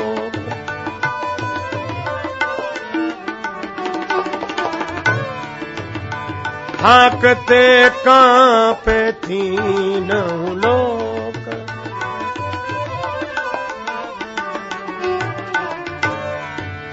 तीनों लोक, तीनों लोक, तीनों लोक। तीनों लोक हनुमान जी की गर्जना से कांपते हैं। इसलिए हनुमान जी जैसे हनुमान जी, इनके तेज को कौन संभाल सके? आपन तेज संहारो आपे, तीनों लोक हांकते कांपे। आगे बड़ी सुंदर बात, जो संकट दिखे तो हनुमान जी से प्रार्थना करें कि यह संकट आ गया है, दूर करो। लेकिन आगे श्री तुलसीदास जी बड़ी अद्भुत बात कर रहे हैं का दिखने वाले संकट के लिए तो हनुमान जी से प्रार्थना कर सकते हैं, और जो संकट दिखे ही नहीं और पीछा छोड़े नहीं। आप कहेंगे ऐसा भी संकट? हाँ, होता है। जो स्थूल शरीर में नहीं है, सूक्ष्म शरीर में, मलिन अंतःकरण वाली आत्माएं जो शरीर छोड़ने के बाद भी वासना के कारण रह गई हैं, तुलसीदास जी उनका नाम लिख रहे हैं। भूत पिशाच निकट नहीं आवे।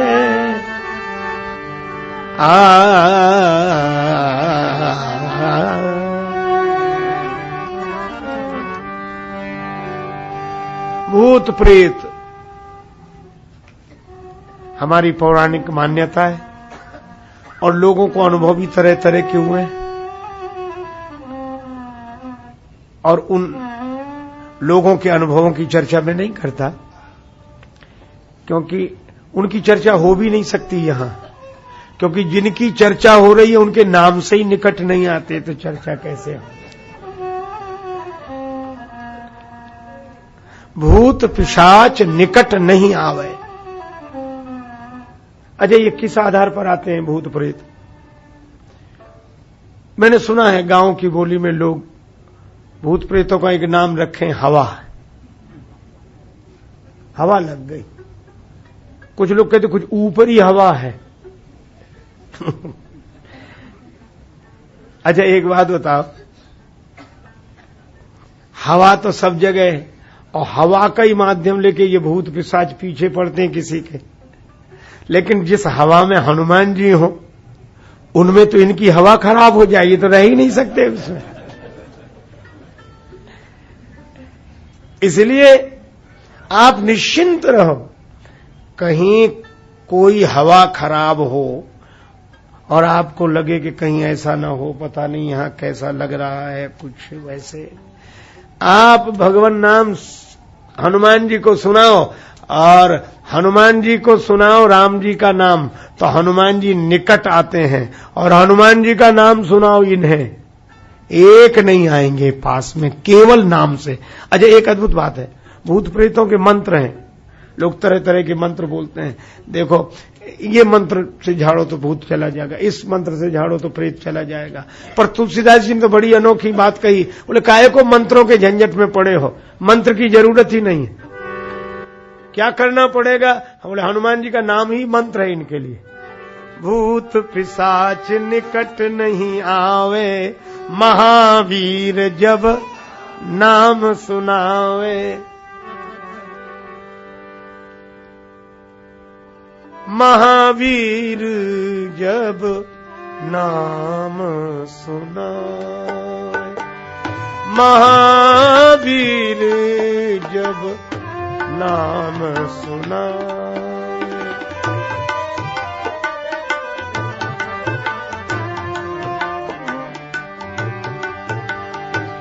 नाम नाम नाम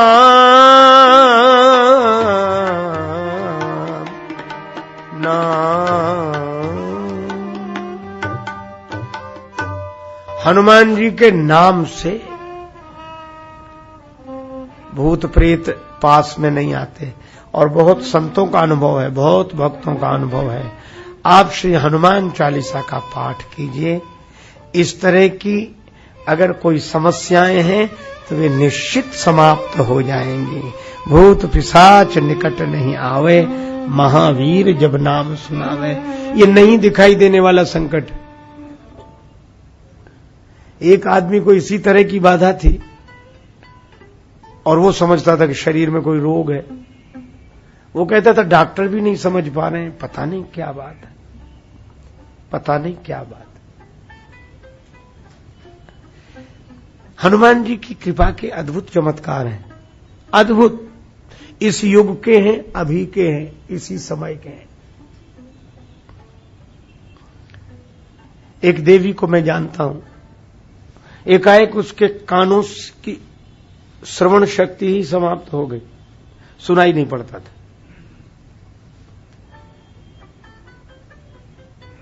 मेरे परिचय में थी, तो उन्होंने दिखाया वो डॉक्टरों को, किसी ने कहा कि दिल्ली दिखाओ। मैं स्वयं साक्षी हूं उस घटना का।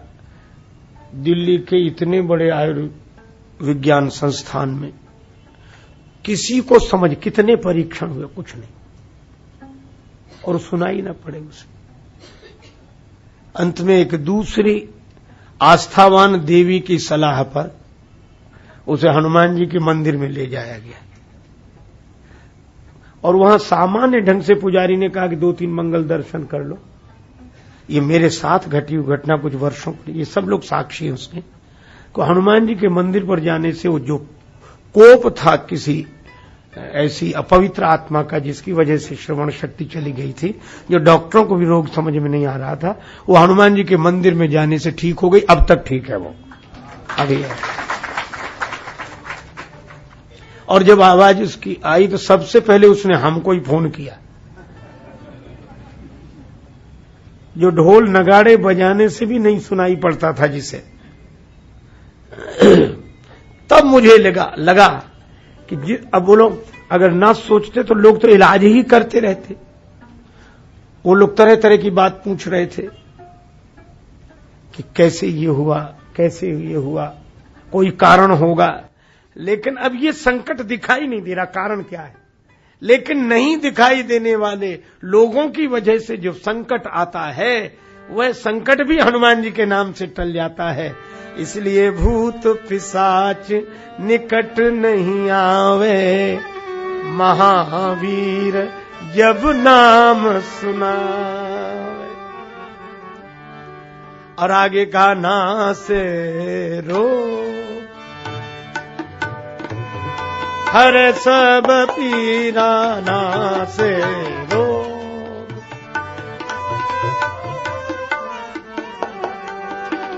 ना से रोग, जो सुमिरे हनुमत बलबीरा, बलबीरा ना से रोग, हरे सब पीरा, ना से रोग, हरे सब पीरा, ना से रोग,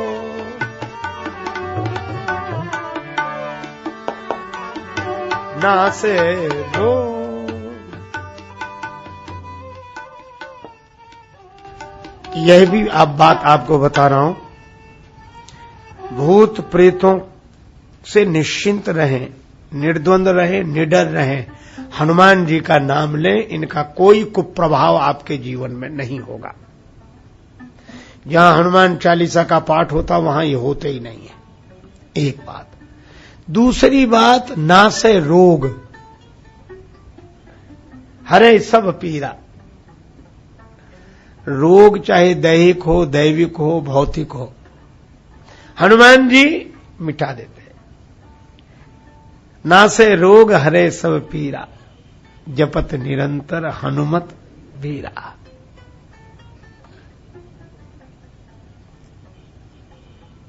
आप प्रयोग करके देख लेना। जितनी पैथियां हैं उपचार के लिए, एलोपैथी, होम्योपैथी, है ना, मैं आपसे कहता हूं इन सब का तो उपचार जरूर करें, पर एक पैथी इसमें और जोड़ लें, Hanumat pathy. Hanumat pathy, Hanumat pathy का उपचार करें, श्री हनुमान चालीसा के पाठ करें। अधिक न बन सके तो एक हमारे बड़े श्रद्धेय वयोवृद्ध भक्त राजमित्र हैं, वो कहते 3 पाठ अवश्य करो। श्री हनुमान चालीसा के 3 पाठ ही तीनों तापों से आपको मुक्त रखेंगे। ना से रोग, और ऐसा ही नहीं कि एक रोग ठीक हो जाए दूसरा बना रहे। तुलसीदास जी कहते हैं, ना से रोग हरे सब पीरा,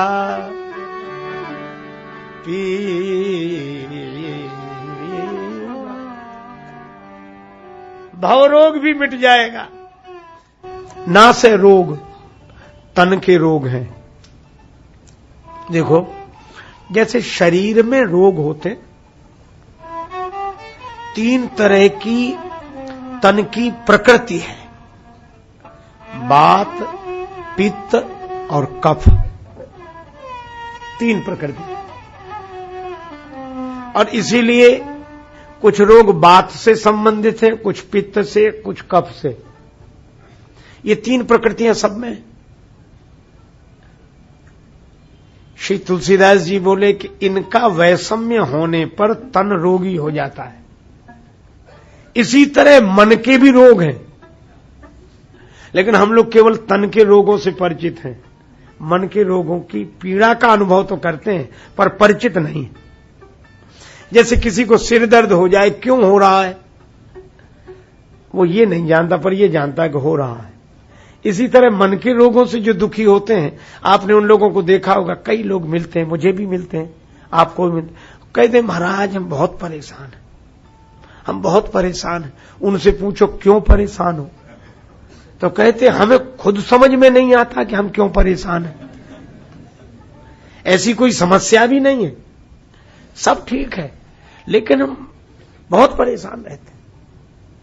क्यों? ये मन के रोगों की पीड़ा का अनुभव कर रहे हैं, पर रोगों की पहचान नहीं है।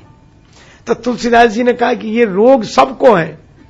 मानस रोग कछुक में गाए, हैं सबके लखी बिरले न पाए। तो जैसे तन की तीन प्रकृतियां हैं, बात, पित्त और कफ, इसी तरह मन की भी तीन प्रकृतियां हैं। तुलसीदास जी ने लिखा, काम, बात, कफ, लोभ, अपारा, क्रोध, पित्त, नेत, छाती, जारा, कफ, लोभ। काम, बात, कफ, लोभ, अपारा, क्रोध, पित्त, नित, छाती, जारा।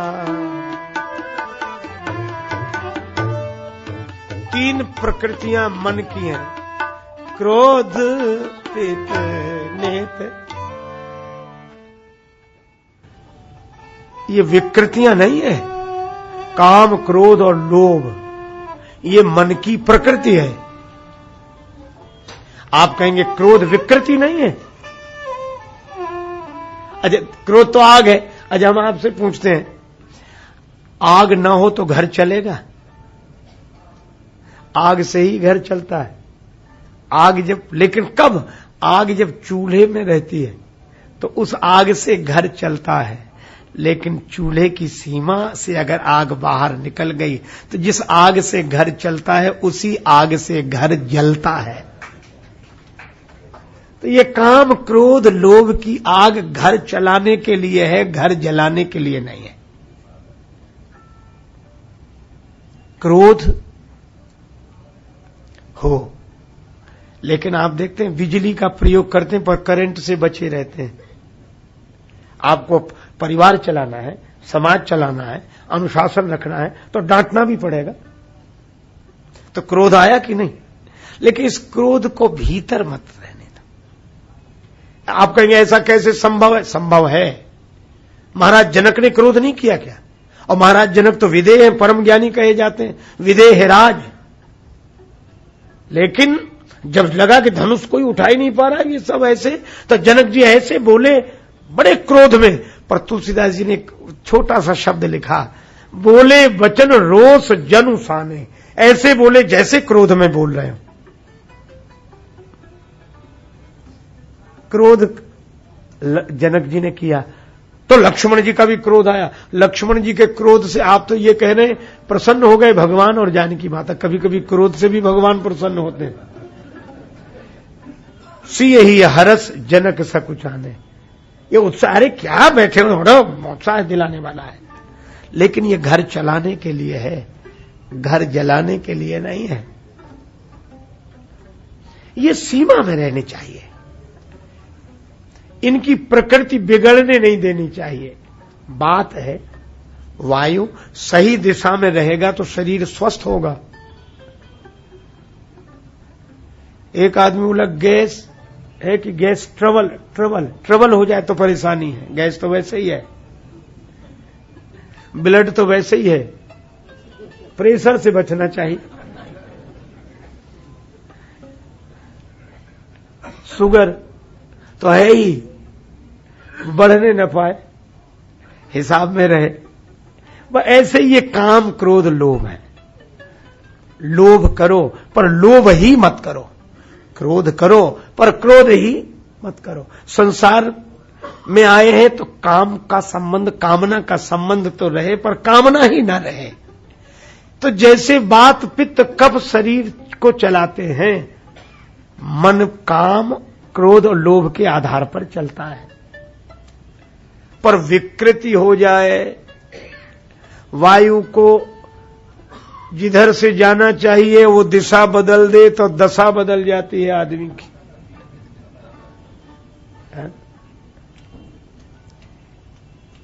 तो ये काम क्रोध लोभ सही दिशा में जाए, पर इनसे रोग उत्पन्न हुए। प्रीत करें जो तीनों भाई, उपजई सन्निपात दुखदाई। अब मन के रोग बताए। अच्छा देखो, मैं तन के रोग और मन के रोग दोनों मिलाकर बता रहा हूं। तुलसीदास जी महाराज ने बताया, मैं आपको बता रहा हूं। पुराने जमाने में क्षय रोग बहुत होता था, टीबी ऐसा विचित्र रोग था ये। उस समय लाइलाज था, लोग जलवायु परिवर्तन करते थे और किस तरह किसी तरह शमन करने का उपाय खोजते थे।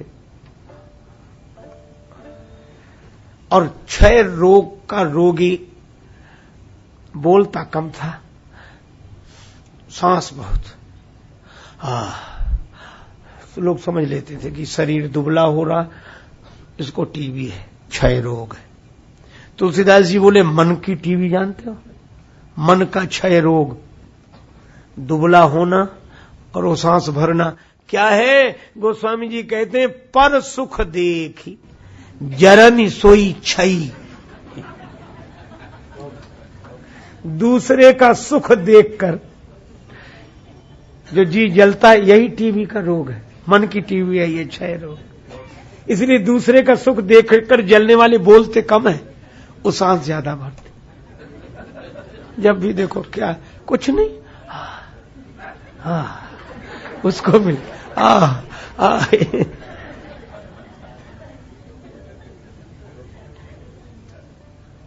शरीर का कुष्ठ रोग हो जाए जगह जगह, तन की शोभा बिगड़ जाती, तन की सुंदरता चली जाती।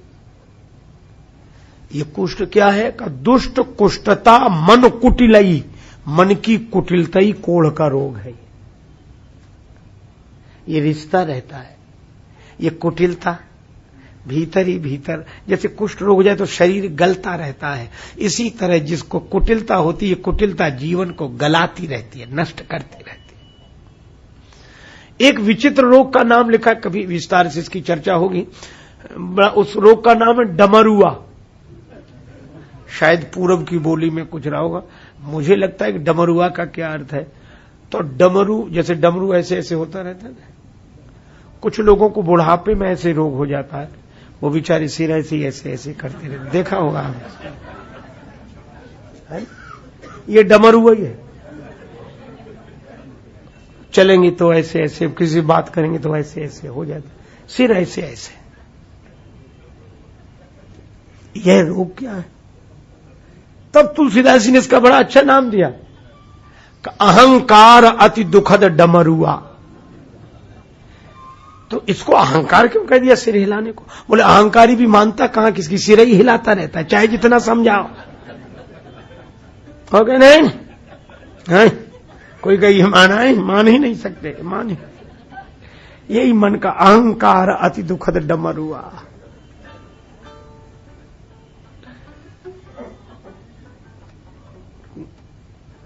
शरीर का संतुलन बिगड़ जाए तो कुछ लोगों को कि उदर वृद्धि हो जाती है। एक सज्जन को हम लोगों ने बचपन में देखा, कोई बता रहे थे, वो लिखा पढ़ी का काम करते थे, बही लिखते थे, तो उनकी तोंद भगवान ने इतनी बड़ी बना दी थी कि टेबल की जरूरत नहीं पड़ती थी, वो उसी पर रखकर लिखते रहते थे। उदर वृद्धि। श्री तुलसीदास जी से किसी ने पूछा कि तन की उदर वृद्धि एक रोग है, पर मन की उदर वृद्धि क्या है? तो बड़ा सांकेतिक सूत्र है, तुलसीदास जी कहते हैं तृष्णा उदर वृद्धि अति भारी। ये मन की जो तृष्णा है यही उदर वृद्धि है। उदर वृद्धि और चाहिए और चाहिए और चाहिए, ये उदर वृद्धि है। और त्रिविध ईसना तरुण तिजारी, इच्छा वित्तैषणा पुत्रैषणा लोकैषणा, यह तिजारी है। तिजारी कहते हैं हर तीसरे दिन आने वाला बुखार, ये त्रिविध ईसना तरुण तिजारी। अच्छा एक बात है, किसी को दाद का रोग हो जाए, दाद खुजली, खुजलाने में बड़ा अच्छा लगता है, लेकिन बाद में जलन होती है तो बड़ी पीड़ा होती है। लेकिन आदमी खुजलाए बिना फिर भी नहीं रहता, फिर खुजली लगती है, फिर बड़े प्रेम से खुजलाता, फिर जलन होती है तो फिर रोता है, फिर खुजलाने लगता है। ये दाद का खुजली का रोग है। तुलसीदास जी से किसी ने पूछा कि मन की दाद खुजली क्या है, तो गोस्वामी जी ने बड़ा सुंदर संकेत दिया, ममता दाद। ये ममता ही दाद है, क्योंकि जिनसे हमारे मन की ममता होती है उनसे बार बार मिलते, यही खुजलाना है। अरे बड़े अच्छे हैं, बहुत अच्छे हैं, बहुत अच्छे हैं। और बाद में जब वो ऐसा व्यवहार करते हैं जिसकी हमें आशा नहीं होती, फिर जलन होती। क्या बता क्या बता। लेकिन जलन शांत हुई, जहां खुजली लगी तो फिर शुरू।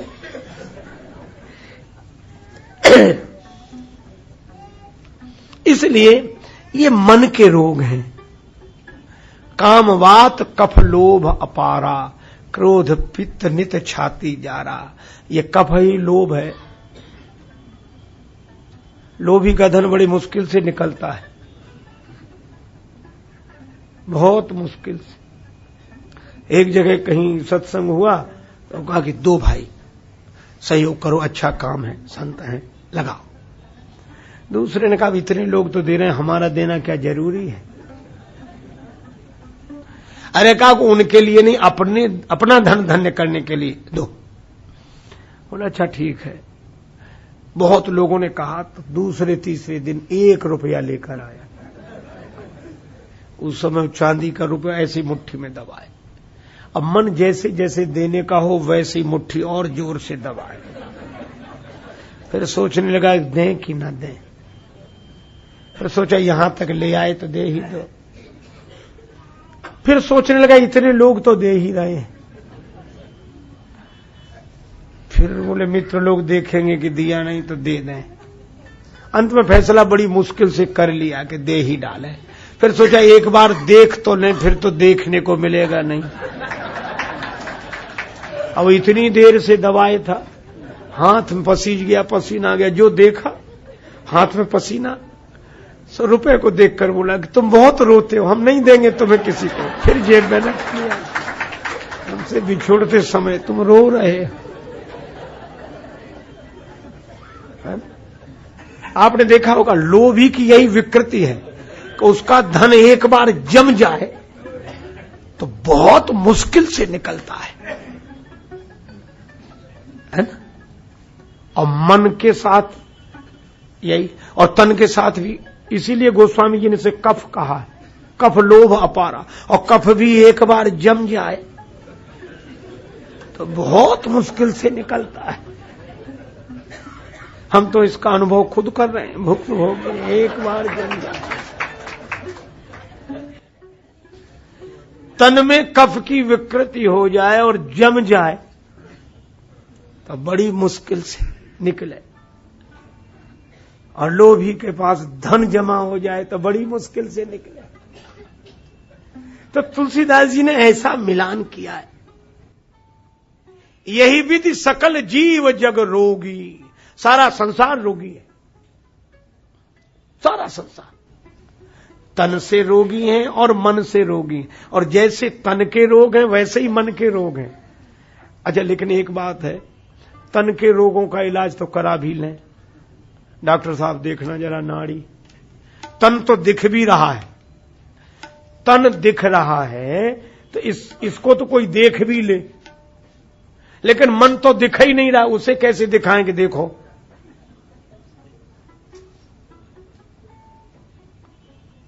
मैं उसे महसूस कर सकता था, छू सकता न था। मन को अनुभव किया जा सकता है, छुआ नहीं जा सकता, जो दिख ही नहीं रहा है। तो तन का रोग हो चाहे मन का रोग हो, आप आज से निश्चिंत हो जाएं। तन के रोग मिटाने के लिए भी हनुमान चालीसा पढ़ें और मन के रोग मिटाने के लिए भी हनुमान चालीसा पढ़ें।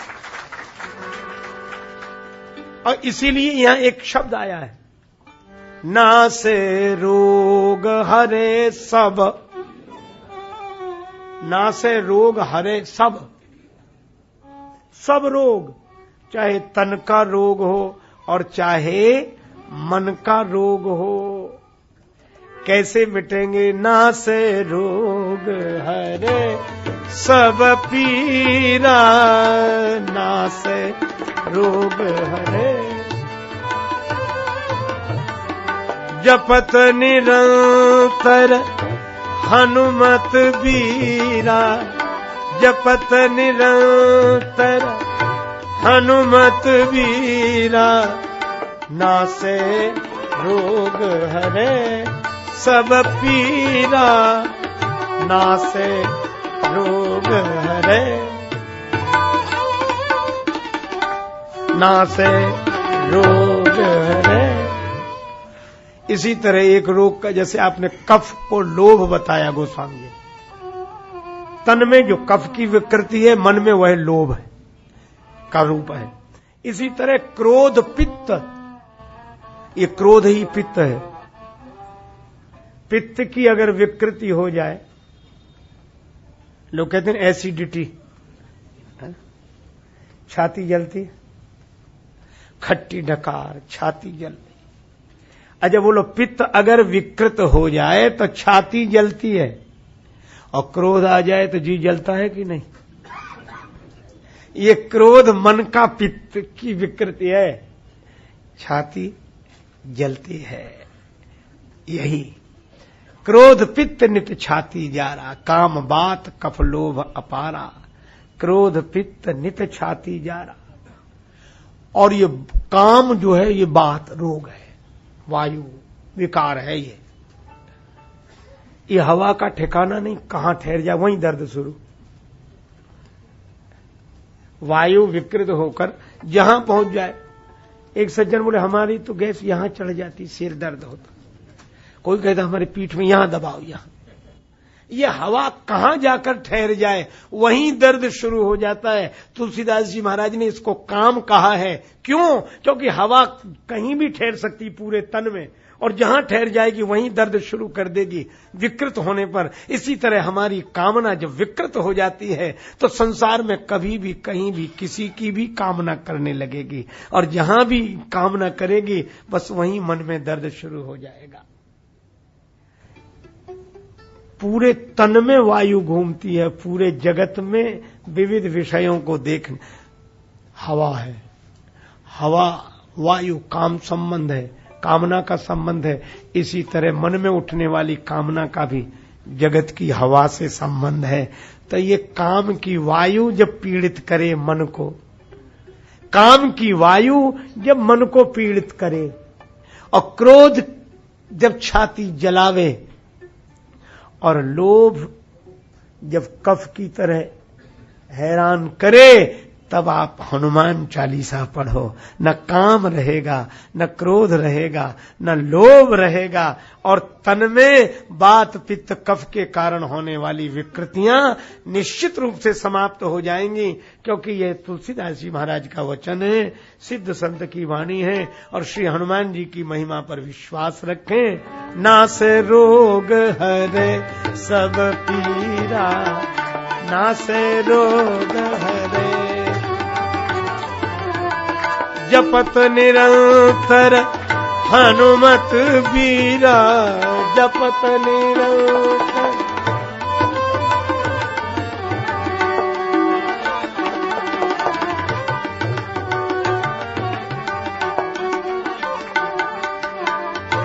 हनुमान जी का निरंतर जप कैसे करें? बिना गैप किए निरंतर क्या करें? जो यह पढ़े हनुमान चालीसा, जो यह पढ़े हनुमान चालीसा, होई सिद्धि साखी गौरी सा, होई सिद्धि साखी गौरी, जो यह पढ़े हनुमान चालीसा।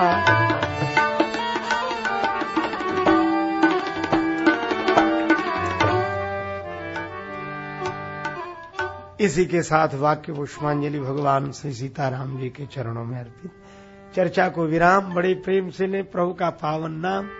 जय सिया राम, जय जय सिया राम, जय सिया,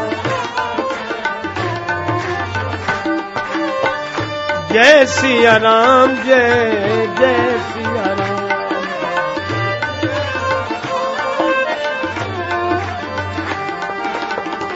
जय सिया राम, जय जय सिया राम,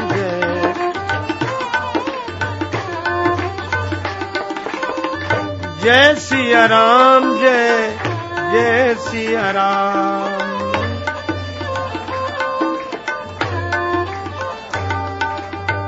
जय सिया राम, जय जय सिया राम,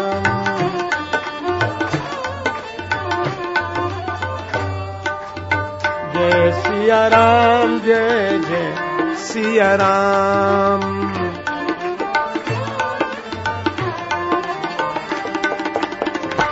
जय सिया राम, जय जय सिया राम,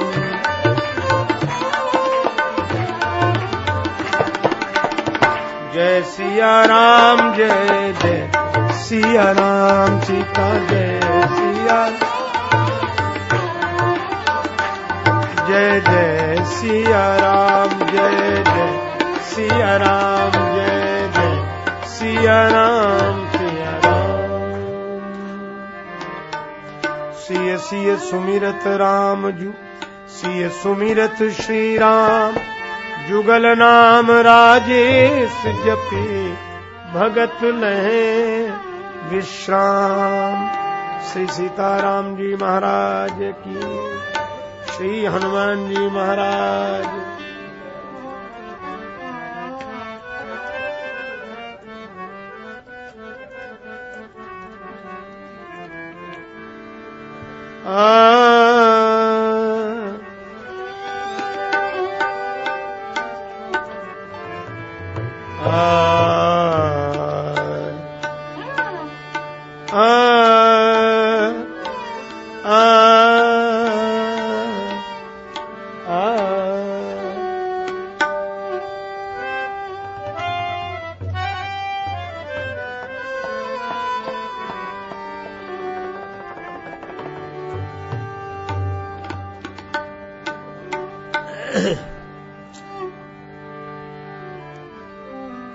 आरती कीजे हनुमान लला की, आरती कीजे हनुमान, दुष्ट दलन रघुनाथ कला की, दुष्ट दलन रघुनाथ। आरती कीजे हनुमान लला की, आरती कीजे हनुमान, जाके बल से गिरिवर कांपे, जाके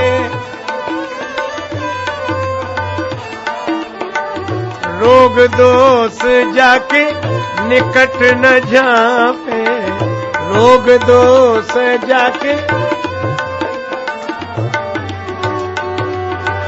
अंजनी पुत्र महाबलदाई, अंजनी पुत्र संतन के प्रभु सदा सहाई, संतन। आरती कीजे हनुमान लला की, आरती कीजे हनुमान। दे बीरा रघुनाथ पठाए, लंका जारी सिय लाए। लंका सो कोट समुद्र सी खाई, जात पवन सुत बार न लाई। आरती कीजे हनुमान लला की, दुष्ट दलन रघुनाथ लला की। आरती कीजे हनुमान।